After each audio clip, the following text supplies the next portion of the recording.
Okay, good afternoon. Welcome to our 4:15 edition of our district-wide staff meeting. Like always, I want to start off with a few of our MISD proud moments. But before I do that, please remember that if you have questions as I go throughout this, please submit those in the chat portion of the video, and I'll be glad to respond to those questions. Or if you have comments or concerns, we'll take a look at those as well. But back to MISD proud moments. If you've been on Twitter, hashtag MISD proud. You've probably seen that Urban Elementary featured their all city choir students. We had Petoskey students who featured their artwork today on social media. Also today we held a lunchtime Parent U for parents with students in elementary through middle school to discuss bullying. They talked about what it is, how do we define it, and what can they do as parents to prevent it.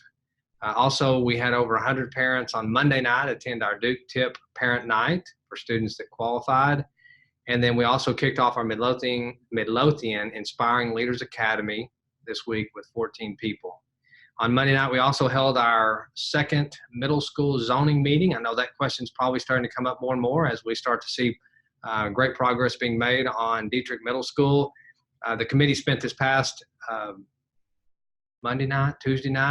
Tuesday night, listening to our demographer who discussed enrollment growth, the process by which he gathers data, and just a couple of facts that were shared. We are currently at 9,792 students in the district. That is as of this afternoon. That's the highest enrollment that Midlothian ISD has ever had. And then also want to share my screen here with you for just a second and let you see a couple of things with our demographics that sometimes come up. So first off, I want you to see that this kind of gives you a breakdown by different special populations. The thing I want to point out on this, and this kind of ties back to what we did with our special education staff. Okay, hang on. I don't know that it is showing, so oh, there we go. Okay, now it should be sharing. Okay, so this gives you a breakdown of some of our special programs, populations, and really want you to look at this percentage change. So this is from the 18-19 school year to the 19-20 school year, and you can see tremendous growth in some of these areas, and especially our special education population. You can see here our 2 resource codes, 20%, 26%. We have our self-contained special education population up 42%, which pretty well confirms some of the things that we were hearing last year about staffing needs, and we continue to grow in those areas, so that's something we will continue to look at. Also, our career and technology enrollment, you'll see here that we have our total enrollments last year were 485, this year 653, so almost a 35% increase in our career and technology enrollment. So those are great numbers in some ways. Also, we have to provide the resources and the staffing to support those, and those are things that we continue to monitor. Attendance-wise, we're above where we were last year, and so we need to keep up the great work there with our attendance. The other one is, let me jump over to this other slide here. Okay, so this just gives you a breakdown. A lot of times we have questions about percentages, and the one on this that I want to point out, this obviously just gives you a breakdown by African American, Hispanic, white, but down here the economically disadvantaged for us compared to the state, we're at 22.2%, and the state is close to 60%, and that has remained fairly consistent in Midlothian over the last 3 or 4 years, anywhere from 22, 21, 23. We fluctuate a little bit, but that's really about where we've been for the last several years. So anyway, just wanted you to see that, just to kind of get an idea of where we are, because that was shared with our zoning committee this past evening. Let me jump back over to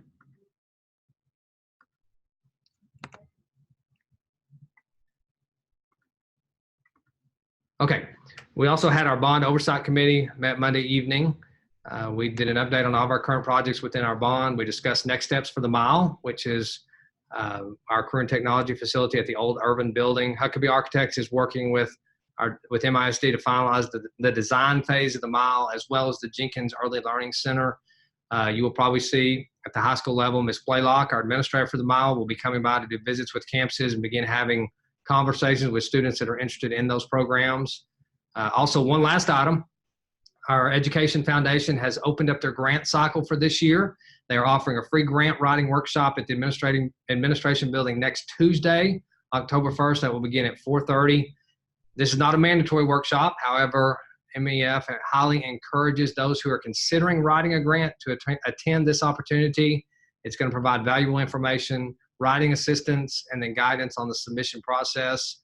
All the applications and guidelines can be found on the MEF website, and the deadline to submit for grants is October 20th. So I just encourage each of you teachers, please get together with either, you can do it individually, as a department, as a grade level, and take advantage of the opportunities that the Education Foundation provides. They raise money throughout the year, and they want to give back to our campuses. They want to give back to our classrooms, but they're also looking for things that are innovative, that go beyond what we currently provide resources for. So be creative in that.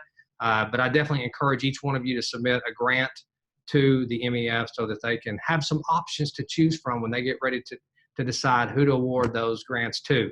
Also, one last item, our flu shot clinics will be October 8th, 9th, and 10th. So I just encourage you to register for that. And that concludes the items I had listed for today. I'm going to jump over here and see if we have any questions.